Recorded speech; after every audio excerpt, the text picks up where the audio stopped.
Hello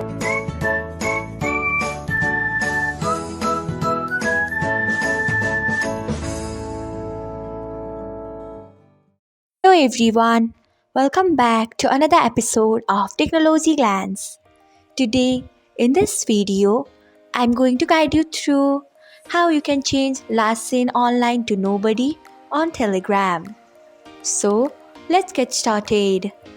Firstly, open Telegram app in your device. Then tap on three lines icon. Next, tap on settings. After that, tap on privacy and security. Next, you can see the option of last seen and online. Tap on it. Next, you can see the option of nobody. Tap on it.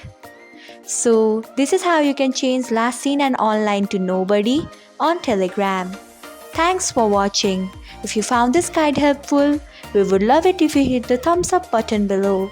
We upload great new tech tutorials like this one every day, so do not forget to subscribe to our channel and hit the bell icon so that you'll never miss another update.